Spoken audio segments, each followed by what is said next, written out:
coming up. When we look at the circular agenda, which is to reduce, reuse, recycle, and dispose, how do we do that in such a manner that it's beneficial, or how do you foresee that as a manner that's beneficial for Canadians? Right now, we're heading towards a path, or down a path, that if this Liberal government gets its way, there'll be no plastic available. So food costs are going to grow, resulting in more poverty out there. This Guy's Garage. Like and subscribe. The committee resumes its study of innovation science and research in recycling plastics. We've heard over a number of weeks, and at least in my short time with this committee, from many different organizations and on different aspects, and a lot of Canadians that might be listening today, and when they hear plastic, they hear just plastic. That's the only thing they hear. They don't understand the differences between bioplastics, virgin plastics, etc. Sorry, Mr. Duguay, you mentioned today, and you talked a little bit about in the aspect of packaging and the different types of packaging. You you sort of touched a little bit in different points, and whether that might be virgin plastics, I'm going to throw that at you, or whether that might be biopolymers. These are things that Canadians really don't understand. When, as you mentioned, when they go to that market and they see their bananas wrapped in a plastic, or they see their cantaloupe wrapped in a plastic, or they see whatever it may be, they assume that those plastics are exactly the same. And I'm wondering if you could comment on that. Yeah, I think that's one of the challenges, in that not all plastics are created equal. Again, in our industry, we rely significantly on a subset of plastic materials. An example is the PET resin that's used commonly in water bottles and other food applications, is used extensively as a rigid plastic for clamshells for produce, notably. There are other forms of plastic that are used, more flexible forms. An example that's pretty critical to our industry is modified atmospheric packaging. It's basically the bags that you see used for salad bags. That's a fairly complex construction that basically controls the environment within the bag to make sure that the food doesn't spoil rapidly and maintains quality. So these are examples where, yes, we do rely on a set of different materials which, from the consumer point of view, may appear to be the same, but are actually quite chemically different. So now the costs of those plastics, are they quite variable in ranges? Because that's obviously going to add to the cost to the consumer.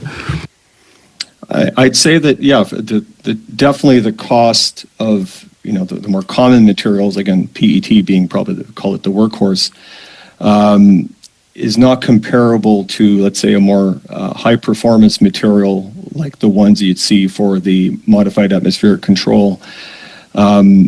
So this is an industry that's very cost sensitive. So obviously the choice of material is cost is a big factor. And how that plays out, for example, is the incorporation of recycled content, where there are definitely cost differences between virgin material and recycled content material in the market, which plays into decisions in terms of how much recycled content can be incorporated. That's an example of where cost plays out. So has the CPMA actually worked with the plastics industry in helping to focus on their attention as to what they might need, or suggestions in any way? We work our industry, our members, for example, constitute the growers, the shippers, packers. We have packaging companies.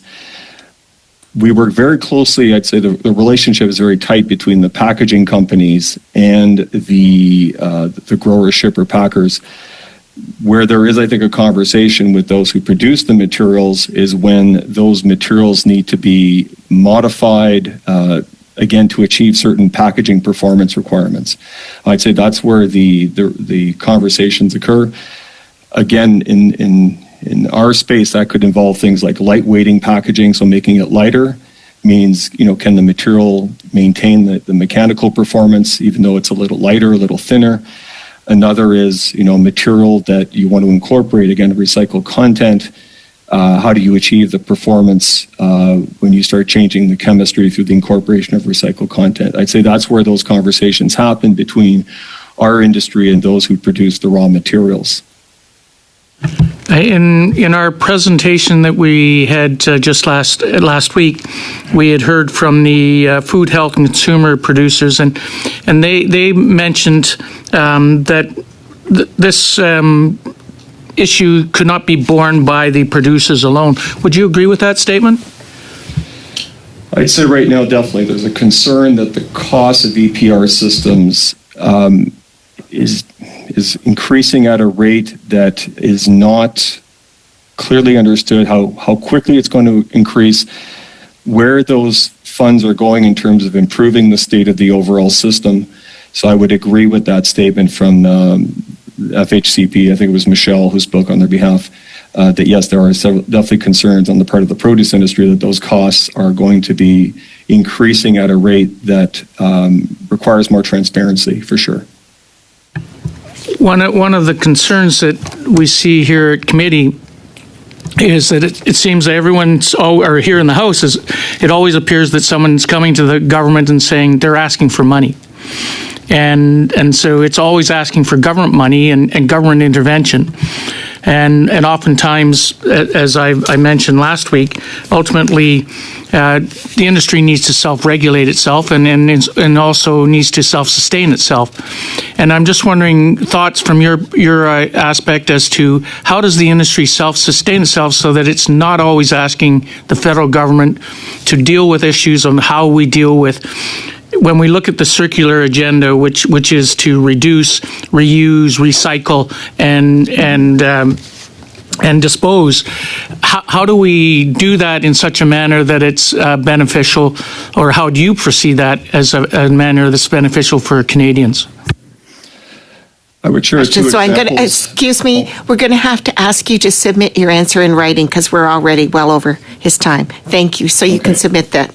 I come from Nova Scotia, and it's all sea around my province. How do you? Can you explain that a little bit further for us? Okay. Well, I actually studied oysters and mussels and lobster from Halifax and around Nova Scotia, and I found plastic in all of them. Sorry, it's. We have it everywhere. And when plastic winds up in the sea, it comes back out of the sea into the air. So that's where plastic can leapfrog over borders, over land masses. It can reach up into the free troposphere and travel around the globe in just a couple of weeks. There's no way for plastics. And shipping plastic out to Asia to be recycled is it's crazy. You're just going to get the plastic back in your air and your food. And all it does is set up an illegal waste trade. And we already have a problem with that. I mean, Interpol has a great report on it, and Canada is actually a part of that. Sending waste to Asia, getting a fake certificate back to say that it was recycled. And it becomes part of your recycle quota. That's where I think your 2030 pledge is irresponsible, because it's not going to increase the recycling. All it's going to do is increase the illegal waste trade. So what else can we do as legislators, I guess, or what else are you recommending besides sort of what you've already recommended? Is there anything else that we can do? You need to regulate the industry. Regulation. Changing gears a little bit to the reality on the ground. Last Friday, I was at the food terminal in Toronto, and it's one of, I believe, 5 terminals in North America for produce and other food goods coming into Canada. It's a very interesting tour and meet a lot of different people from that area, from working in that area. To Mr. Duguay, could you outline a little bit about, in more detail, how much faster various types of produce will spoil without the use of plastic packaging? It's a great question because it depends on the produce and it depends on how far it's coming from. So again, part of our challenge is that we are trying to maximize and meet more so the expectations the consumers and citizens have in this country of having access to fresh produce year round. And what that means is at certain times of the year, the produce travels a couple hundred kilometers and travels in a package that maintains that quality and that food safety over that relatively short period of time. In the fall, the winter, the spring, the expectation is still there, and that produce travels from California or from Mexico. And the risks become that when it's traveling that much further, again, in some cases refrigerated, in some cases not, the wrong form of packaging can basically make it that the produce won't survive the trip at all. Or you'll lose significant portions of it, what we call shrink in the industry. We'll lose a significant portion of it by the time it makes it to the depot. And so that percentage can be as high as, could be as high as double digits, 50, 60 more percent, if you're talking about fundamentally the wrong package. I say that's not what the industry as a result uses, because really what it's trying to do is maximize the amount of food that survives the trip and maintains the quality, remains safe, so that it can be distributed and ultimately consumed, because that's ultimately what we're in the business of doing, is getting food. So sorry, that's maybe not as direct an answer, but the wrong packaging can pretty well prevent that supply chain from fundamentally working. And that's the balancing act that the industry faces every day. And you brought up the shrinkage. What would that do to the price of food then? Well, fundamentally, the price of food is linked to how much you pay and basically how much you can put on the shelf. And hence, when you look at something like bulk produce versus packaged, that's a challenge because there's a different level of loss when something is sold in bulk versus sold in packaged. And stores make decisions, retailers make decisions based on, consumer preferences and consumption patterns, et cetera. So the challenge is that if you have produce that has significant shrink, let's say in transit from the farm to the depot, that has to be reflected in the cost, because ultimately, the grower gets paid X and then you're trying to sell that amount. So right now you'll see shrink levels in single digits, depending on, again, the commodity type and the time of year. And if those shrink levels increase, then you could almost say proportionally, you're going to see price increases. So when we looked at the impact of this, let's say, significant reduction in plastic packaging for produce, and I say significant, effectively a ban of plastic packaging for produce last year, we saw potential for cost increases of over 30%. So that's the sort of the order of magnitude. And we're in a cost of living crisis right now. Everyone is talking about how expensive food is. To the CPMA have heard those concerns, I'm assuming, right? Oh, absolutely. Absolutely. And what would be a solution? Like right now, we're heading towards a path or down a path that if this Liberal government gets its way, there'll be no plastic available. So food costs are going to grow, resulting in more poverty out there. I'm more worried about the food bank usage. And right now we know there's a couple million Ontarians needing to rely on the food bank. It's going to grow that much higher.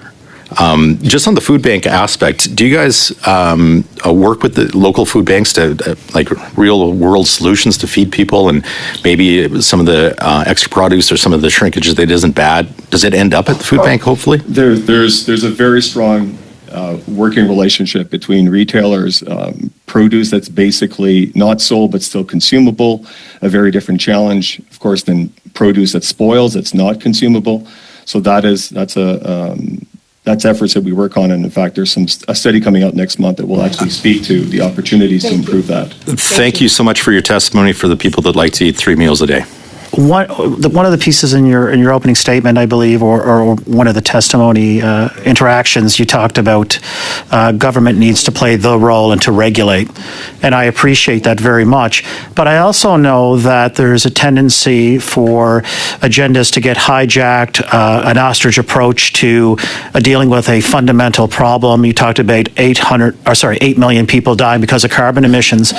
Sometimes you wouldn't know that in this place. How do we work with, like you mentioned, educating is a part of it, but not all of it. But I do believe we need to educate the public on the seriousness of the things you just brought up. Okay, you can Yeah, well, that's the government's job, but the government needs to know it first. Excuse me, Dr. Allen, you can submit that in writing unless another questioner here takes it up. Sorry.